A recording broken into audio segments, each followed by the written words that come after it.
పరం శాంతి బేహద్ పరివారమునకు ఆత్మిక సోదరి సోదరులకు బాపూజీ దశరథ్ భాయ్ పటేల్ తెలుగు ఛానల్కు స్వాగతం. ఈరోజు బేహద్ వైరాగ్య వృత్తియే విశ్వ పరివర్తనకు ఆధారము అని దివ్య సందేశాన్ని ఇస్తూ ఉన్నారు. బేహద్ పరం శాంతి అనే మాట వినటానికి ముందే అనటానికి ముందే ఆ స్వరూపంలో ఉంటూ ఆ యొక్క శబ్దాలను ఉచ్చరిస్తూ ఉంటే బేహద్ దాదాజీ దగ్గర ఉన్నటువంటి పవరు వస్తూ ఉంటుంది. ఈ యొక్క మాటలు చాలా పవర్ఫుల్. పరం మహాశాంతి, బేహద్ పరం మహాశాంతి అనేవి చాలా పవర్ఫుల్ శబ్దాలు.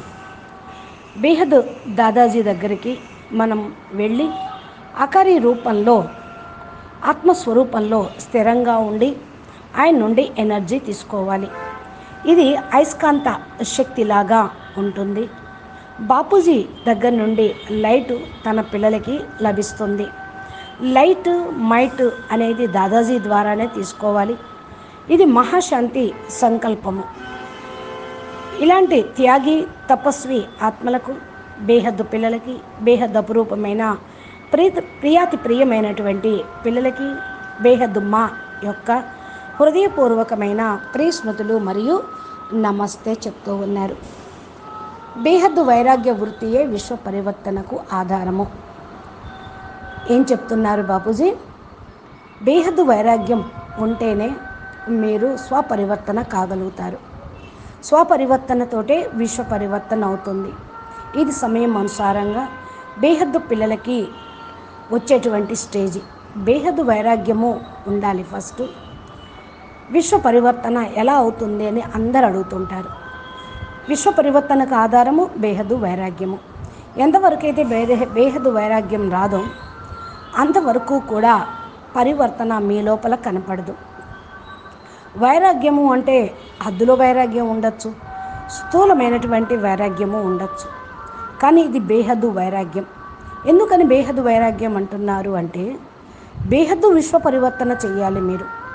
అందుకని మీ లోపల మామూలు వైరాగ్యం, సాధారణ వైరాగ్యం, ప్రపంచ వినాశి వైరాగ్యం కాదు, బేహద్ వైరాగ్యం కావాలి. బేహద్ వైరాగ్యం వృత్తి అంటేనే, బేహద్ వైరాగ్యం అంటే బేహద్దులో కూడా మాకు ఏమీ అవసరం లేదు అంటే ఏ స్థానమో ఏ నెంబరో ఎక్కడో అని కాదు, పరివర్తన కావాలి, పరివర్తన చేయుటకు వచ్చాము అనే సంకల్పంతో పురుషార్థం చేస్తూ వైబ్రేషన్ను వ్యాపింపచేయటం. హద్దులో మాటల నుండి వైరాగ్యం సామాన్యంగా సర్వసాధారణంగా సాధువులకి మహాత్ములకి ఎంతోమందికి వస్తూనే ఉంటుంది. బేహద్ జ్ఞానంతో బేహద్ వైరాగ్యం అనేది కేవలం బేహద్ జ్ఞానం వినే పిల్లలకి, బేహద్ బాపూజీని తెలుసుకున్న పిల్లలకి మాత్రమే లభిస్తుంది, వస్తుంది.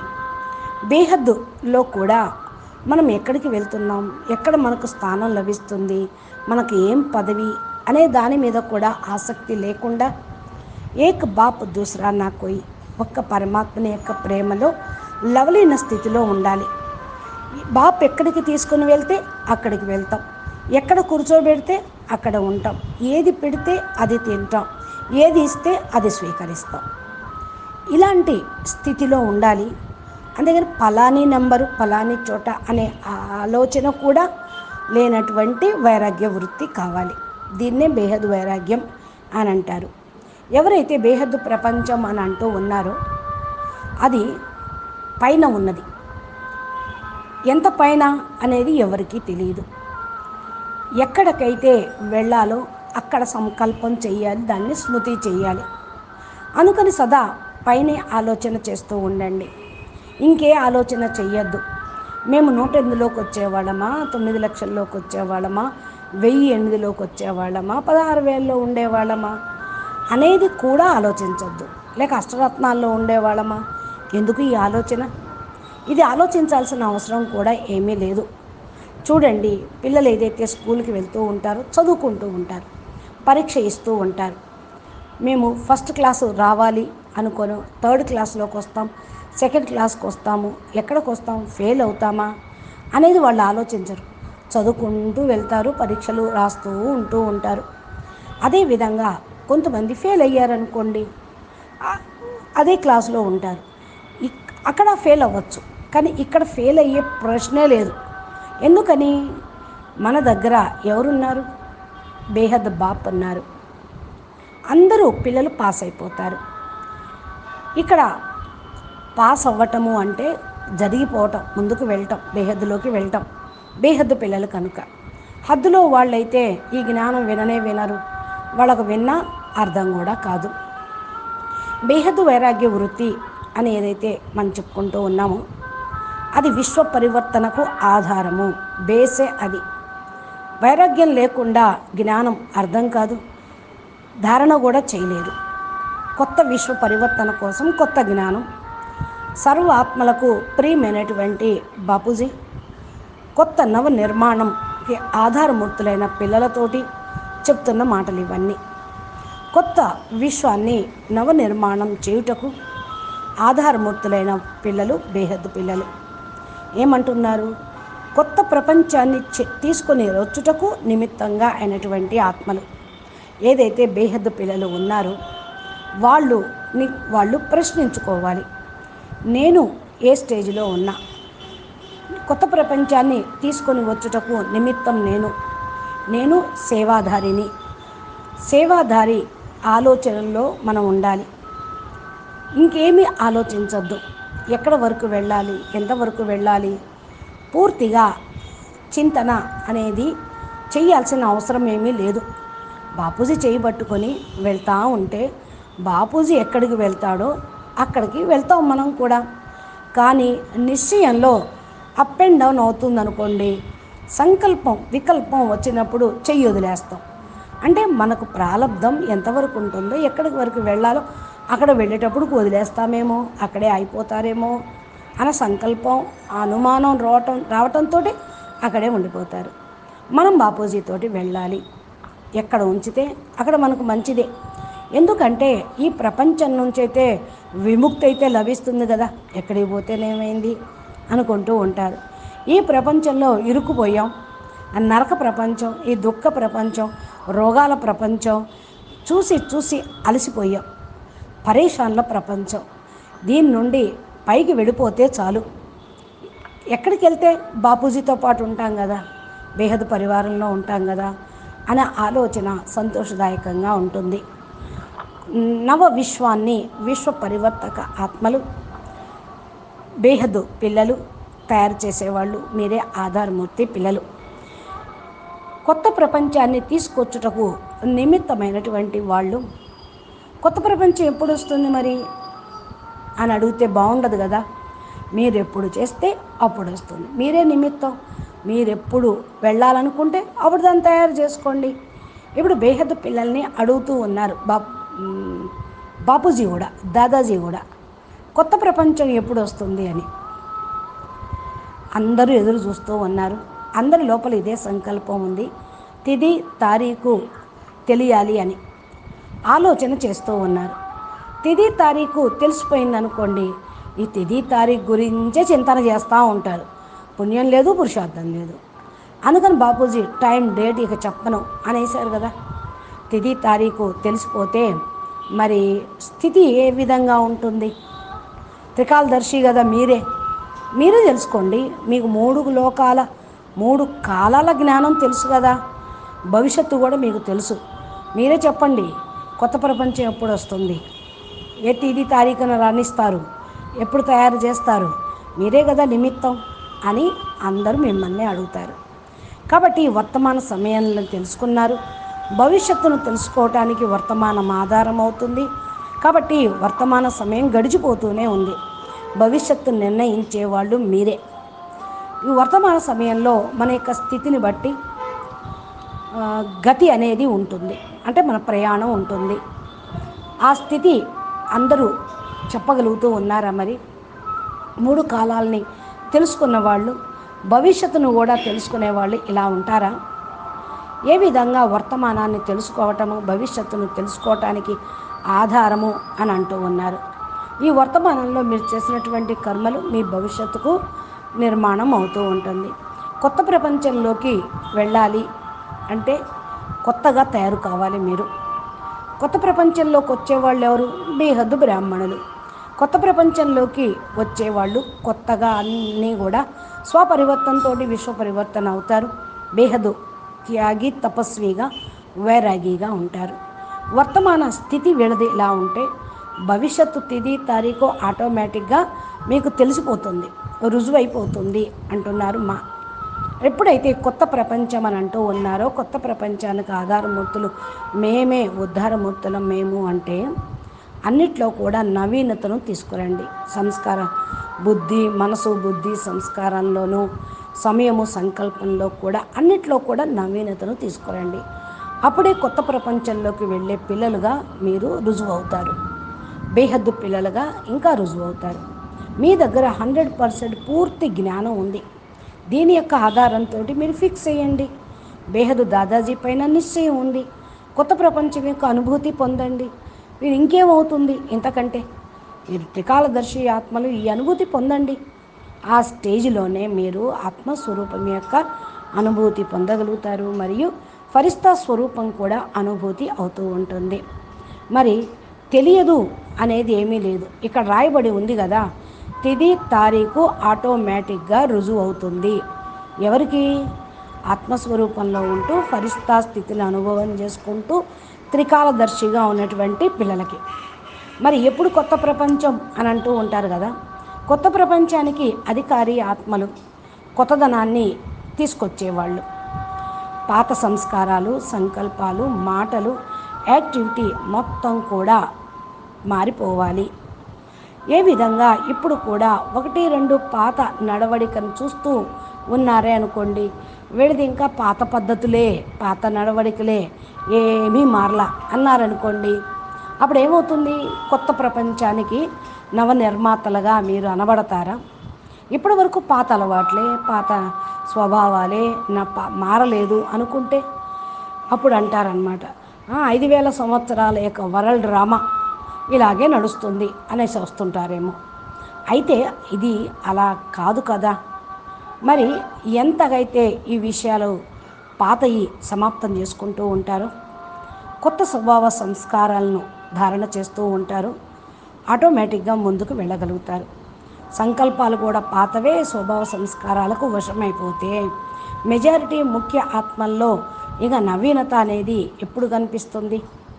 ఎప్పుడైతే మరి కొత్త ప్రపంచం వస్తుంది, తిథి తారీఖు స్పష్టమవుతుంది అని అంటే దానికి నిమిత్తులు మీరే. ఈ ముఖ్యమైనటువంటి ఎవరైతే స్పెషల్ బేహద్ ఆత్మలు ఉన్నారో నవీనతను తీసుకురండి. నవీనత మరియు పరివర్తన అనేది అనుభవం చేసుకోండి. పరివర్తనకు ఆధారము విశ్వ పరివర్తన, బేహద్దు త్యాగము, తపస్సు, ప్రత్యక్షం. అప్పుడు మీరు విశ్వ పరివర్తన అనేదాన్ని, ఆ తారీఖును కూడా మీరు ప్రత్యక్షం చేయగలుగుతారు. పరివర్తన ఏమవుతుంది? స్వభావ సంస్కారాల్లో పరివర్తన, కామ క్రోధ లోభ మోహ అహంకారాల్లో పరివర్తన, ఇవన్నీ ఖతం కావాలి. బేహద్ ఆత్మల్లో 100% బాపే కనిపించాలి. బాప్ ఔర్ ఆప్ ఆ స్టేజ్లో ఉండాలి. మధ్యలో మూడో వాడు రావడానికి మార్జన్ లేకుండా ఎప్పుడైతే ఉంటారో తిథి తారీఖు అనేది తెలిసిపోతుంది. ఎప్పుడు వెళ్ళాలి? కబ్ చలేగి, ఎప్పుడు తెలుస్తుంది అంటే ఎప్పుడైతే బేహద్ దాదాజీ యొక్క రూపాన్ని ధారణ చేస్తారో, బేహద్ దాదాజీ యొక్క ప్రేమలో మరి లీనమవుతూ లవ్ అండ్ లైట్ యొక్క అనుభవాన్ని పొందుతూ ఉంటారు. మూడోది, బేహద్ దాదాజీ బాప్ ఔర్ ఆప్ అంటూ బాప్లో ఎప్పుడైతే ఇమిడిపోతారో, ఈ అలవాటు ఎవరైతే ధారణ చేస్తూ ఉంటారో, అలవరుచుకుంటూ ఉంటారో వాళ్ళ యోగము బేహద్ యోగం అవుతుంది. యోగం ఎలా కుదురుతుంది అని కాదు, బాపూజీని ఎలా మర్చిపోతాం అసలు అనే దారికి వస్తూ ఉంటారు. అంటే మరుపు అనేది ఉండదు, మర్చిపోవటం అనేది ఉండదు. సదా నిరంతర యోగిగా స్మృతి చేస్తూ ఉంటారు. ఎప్పుడు కూడా మస్తిష్కంలో అనుభవం చేసుకుంటూనే ఉంటూ ఉంటారు. మనతో పాటు బేహద్ దాదాజీ ఉన్నాడు, బాపు ఉన్నారు అని సదా రోజంతా ఇదే ఆలోచన చేస్తూ ఉంటే, కొత్త ప్రపంచం గురించి చింతన చేస్తూ ఉంటే అదే మీ కళ్ళ ముందు కనపడుతూ ఉంటుంది, మీ స్వప్నంలో కూడా కనపడుతూ ఉంటుంది.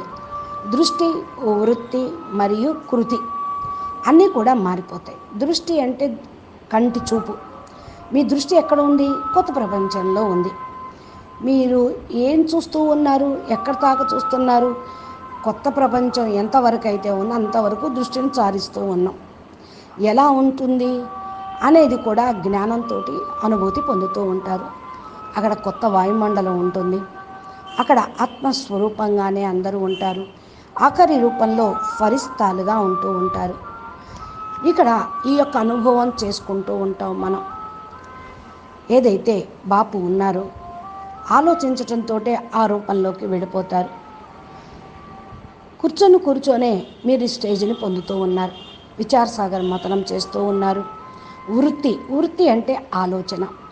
మీ వృత్తిలో ఆలోచనలో కొత్త ప్రపంచమే ఉంది. కృతిలో కూడా అదే ఉంది. వృత్తి అంటే ఆలోచన. దేని గురించి ఆలోచిస్తూ ఉన్నారు? దాని గురించి మీరు పురుషార్థం అనేది సాధించడానికి ప్రయత్నం అనేది చేస్తూ ఉంటారు. అంటే కృతిలో కూడా అదే ఉంటూ ఉంటుంది. ఏదైతే మన యొక్క కర్మభోగం ఉన్నదో అప్పుడు అది సమాప్తం అవ్వటం కోసం ఇటువంటి స్థితి అనేది చాలా ఉత్తమం. ఇది ముఖ్యము. మనం ఏం చేయాలి? బాపూజీ స్మృతిలో ఉండాలి. కర్మభోగాన్ని సమాప్తి చేసుకోవాలి. దేహము, దేహ సంబంధీకులు అందరినీ కూడా మన నుండి దూరం చేసేసేయాలి. మనం ఎవరిపైన కూడా మోహం అనేది ఉండద్దు. మనకు ఎవరిపైన కూడా మోహం అనేది ఉండరాదు. మరి ఏముండాలి అంటే బేహద్ వైరాగ్య వృత్తి ఉండాలి. విశ్వ పరివర్తనకు ఆధారం ఇదే. విశ్వ పరివర్తన అవ్వటానికి ముందే ఈ యొక్క స్థితిని మీరు ధారణ చేయాలి.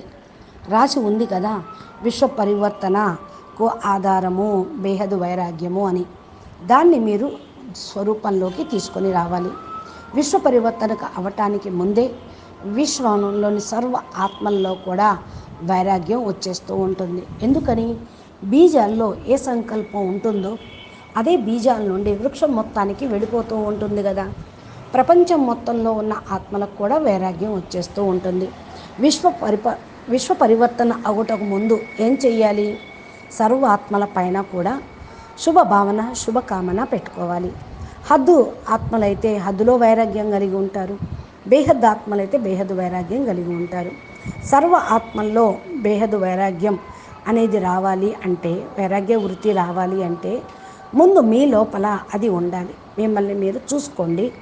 వైరాగ్య వృత్తితోటే బాపు పరిచయాన్ని మీరు అందరికీ ఇవ్వగలుగుతారు. సర్వ ఆత్మలకు కూడా తండ్రి యొక్క సందేశాన్ని అందించగలుగుతారు. అప్పుడు ఆత్మలందరూ బాపు దగ్గరికి రావటం జరుగుతుంది. విశ్వ పరివర్తన అవటానికి ముందే విశ్వంలోని సర్వ ఆత్మలకు కూడా వైరాగ్యం అనేది రావాలి. అనగా బాపు యొక్క రూపాన్ని ధారణ చేయటము,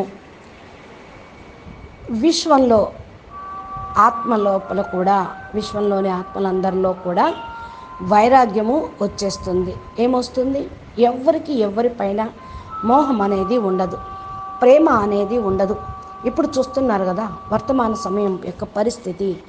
అలాగే ఏ వస్తువు మీద కోరిక అనేది మీకు ఉండదు. కావాలి అని అనిపించదు. ఏమీ అవసరం లేదు అనే వైరాగ్యం వచ్చేస్తూ ఉంటుంది. నిస్సంకల్ప స్థితి తయారవుతుంది. వైరాగ్యం ఎలా ఉంటుంది అంటే నిస్సంకల్ప స్థితిలో ఉంటూ ఉంటారు. వైరాగి ఆత్మలో నిస్సంకల్ప స్థితిలో ఉంటారు తప్పకుండా. విశ్వం యొక్క ఆత్మ లోపల వైరాగ్య వృత్తి పరివర్తనకు కూడా ఆధారం అవుతుంది. దానికి నిమిత్తులు మీరే అవుతారు. ఎవరైతే నిమిత్తులు అవుతారో వాళ్ళు బేహద్దు పిల్లలు. నిమిత్తులు అవ్వటం అంటేనే సంపూర్ణ పరివర్తన అనేది ధారణ చేయటం, ఆధారమైనటువంటి వైరాగిగా కావటం. ఇదెంత మంచి మహావాక్యమో చూడండి అంటున్నారు మా. సంపూర్ణ పరివర్తనకు ఆధారం బేహద్దు వైరాగ్యం. సంఘటనలో బేహద్దు వైరాగ్య వృత్తిని తీసుకురావటానికి పురుషార్థం చేయండి. ఒకరికొకరు సాతిగా, సహయోగిగా కండి. వైరాగ్య వృత్తిని ఇమర్జ్ చేసుకోండి. పాత సంస్కార స్వభావాలను త్వరగా తేలిగ్గా వైరాగ్య వృత్తిని తోటి సమాప్తం చేసుకోండి. పాతయ్యన్ని అప్పుడు వైరాగ్య వృత్తితో అన్నీ మర్జ్ అయిపోతూ ఉంటాయి. అందరూ ఆలోచిస్తూ ఉంటారు, ఏమవుతుంది? పాతయన్నీ కూడా సమాప్తి. మేము పాతయన్నీ మర్చిపోయాం అంటే కొత్త దానిలోకి వెళ్తున్నాం, కొత్త ప్రపంచంలోకి వెళ్తున్నాం కూడా పాతవి మర్చిపోతున్నాం. అన్నిటిని మర్చిపోండి అంటూ ఉన్నారు. పాతది మర్చిపోతేనే, చూడండి, పాత నీరు పోతేనే కొత్త నీరు వస్తూ ఉంటుంది అని అంటారు. మానవులు హద్దులో వైరాగ్యంలో ఉన్న వాళ్ళు బేహద్దు ప్రపంచంలోకి ఏమీ రాలేరు. ముక్తి పొందటానికి కూడా వైరాగ్యం కావాల్సిందే. వాళ్ళ ఇష్టపూర్వకంగా అన్నిటి నుంచి డిటాచ్ అయితేనే ఆత్మకు మోక్షం అనేది లభిస్తుంది. పాత ఆకర్షణలు, స్వభావ సంస్కారాలు ఆది నుండి ఉన్నాయి అనుకుంటారు, కానీ ఇవన్నీ మధ్యలో వచ్చినాయి. ఆది సతో ప్రధానమైన సంస్కారాలు ఇప్పుడు తమో ప్రధానంగా అయిపోయినాయి. ఇవన్నీ సమాప్తం అవ్వటంతోనే వైరాగ్య వృత్తి వస్తుంది. అదే ఆధారం అవుతుంది. ఇది మీరు జడ్జి చేసుకుంటూ ఉండండి. ఇప్పుడు మీ బుద్ధి అనే భూమిని తయారు చేసుకోండి. తర్వాత స్థూలంగా భూమి అనేది తయారవుతుంది. బేహద్దు వైరాగి ఆత్మల యొక్క సంఘటనను తయారు చేయండి. బేహద్దు వైరాగ్యుల యొక్క సంఘటన ఉంటే తప్పకుండా వాతావరణం వైబ్రేషన్స్ అలాగే ఉంటూ ఉంటుంది. ఒక యోగి దగ్గర ఎంతటి వైబ్రేషన్, యోగి తపస్సు చేసిన దగ్గర వైబ్రేషను, యోగులందరూ కూర్చొని చేసిన దగ్గర వైబ్రేషన్ ఉన్నట్టు సంఘటనలో కూడా అలా ఉంటుంది. రాత్రి 10 నుండి 11 గంటల వరకు ఏదైతే మరి లైవ్ ప్రోగ్రాంలో, జ్ఞాన యోగాల ప్రోగ్రాంలో పాల్గొంటూ ఉన్నారో ఇదంతా కూడా మరి బేహద్దు వైరాగిగా ఉండటమే. అంటే ఆ సమయాన్ని మీరు ప్రపంచాన్ని మర్చిపోయి కేటాయిస్తూ ఉన్నారు. ఇలాగా బుద్ధి అనే భూమిని తయారు చేస్తూ ఉన్నారు. ధరణి అంటేనే భూమి, బుద్ధి అనే భూమిని దాంట్లో బేహద్దు కొత్త ప్రపంచం కోసం, పరివర్తన కోసం, విశ్వ కళ్యాణం కోసం బీజాలు నాటుతూ ఉన్నారు. ఇది సంఘటితంగా ఎప్పుడైతే సక్సెస్ అవుతూ ఉందో వాయుమండలం ద్వారా ఆత్మలందరికీ వైబ్రేషన్స్ వెళ్ళిపోతూ ఉంటాయి.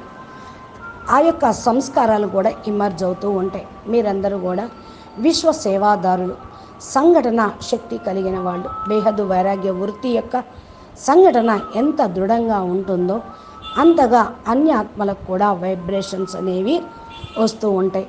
ఒకవైపు బేహద్దు వైరాగ్యము, రెండో వైపు బాప్ సమానమైనటువంటి స్మృతి, బాప్ యొక్క ప్రేమలో లవలీనమయ్యేటువంటి స్టేజి. అప్పుడే బేహద్దు వైరాగ్యం కూడా వస్తుంది. ఒక సెకండ్లో, ఒక సంకల్పంలోనే పూర్తిగా పరివర్తన అనేది వస్తుంది. లవ్లీన స్థితిలోకి ఉంటే మీరు కిందకు దిగజారలేరు. లవ్లీగా బాపు యొక్క ప్రేమలో నిమగ్నమైనటువంటి పిల్లల యొక్క సంఘటన, బేహద్దు పిల్లల యొక్క సంఘటన, దీన్నే అంటారు లవ్లీ సంఘటన అని. ఈ రోజు నుంచి దీనికి కొత్త పేరు పెట్టండి. ఏది? రాత్రి 10 నుంచి 11 గంటల వరకు ఏదైతే సంఘటితంగా కూర్చొని యోగము, జ్ఞానము వింటూ చేస్తూ ఉన్నారో దాన్ని లవ్లీ పిల్లల యొక్క సంఘటన అని పెట్టండి. బేహద్దు పిల్లల యొక్క సంఘటన కాదు. బేహద్దు పిల్లలు సంఘటితంగా లవ్లీ సంఘటనగా ఉంటే లవ్ అండ్ లైట్ స్వరూపంలోకి మారిపోతారు. ఒకవైపు అతి లవ్, రెండో వైపు అతి లవ్ లీన్, లవ్ ఔర్ లీన్. అతిగా అంటే చాలా ఎక్కువగా ఉండటం. బేహద్దు పిల్లలందరికీ ఎంత ప్రేమ దాదాజీ పైన, అందుకనే అతి లవ్, చాలా టూ మచ్ ప్రేమ అన్నమాట. ఒకవైపు మరి ప్రేమ ఉంది, రెండో వైపు బేహద్దు వైరాగ్యము ఉంది. రెండు సంఘటితం అయితే, రెండు సాత్ తోడు పక్కపక్కనే కనిపిస్తూ ఉంటే తప్పకుండా తిది తారీఖు విశ్వ మహాపరివర్తన రోజు కనిపిస్తూ ఉంటుంది. కాబట్టి ఈ సంఘటన తారీఖును ప్రత్యక్షం చేసేవాళ్ళు, తిథిని చెప్పేటువంటి వాళ్ళు కదా. అందుకని సంఘటన శక్తిని పెంచండి అంటున్నారు మా అచ్చా. పరం శాంతి. మంచి మహావాక్యం బాపు మనకు చెప్పించారు. కాబట్టి ఇదే ధ్యాసలో, ఇదే ధునిలో, ఇదే సంలగ్నతలో, ఇదే దీక్షలో పూర్తిగా ఉంటారు అని ఆశిస్తూ ఉన్నాము. బేహద్దుకే బేహద్దు పరం పరం పరం మహాశాంతి హై, మహాశాంతి హై, మహాశాంతి హై. నమస్తే, ధన్యవాదాలు. మరి బాపూజీ దశరథభాయ్ పటేల్ తెలుగు ఛానల్ని సబ్స్క్రైబ్ చేసి గంట సింబల్ని ప్రెస్ చేస్తే బాపూజీ పెట్టేటువంటి రోజు తెలుగు వీడియోలు మీ యొక్క మొబైల్కి నోటిఫికేషన్ రూపంలో మీరు పొందవచ్చు. మీకు ఇంకా ప్లేలిస్ట్లో చాలా అద్భుతమైన జ్ఞానము, మా దివ్య సందేశాలు, అనంతుభాయ్ మోటివేషన్, ఇన్స్పిరేషన్ వీడియోలు కూడా ఉన్నవి.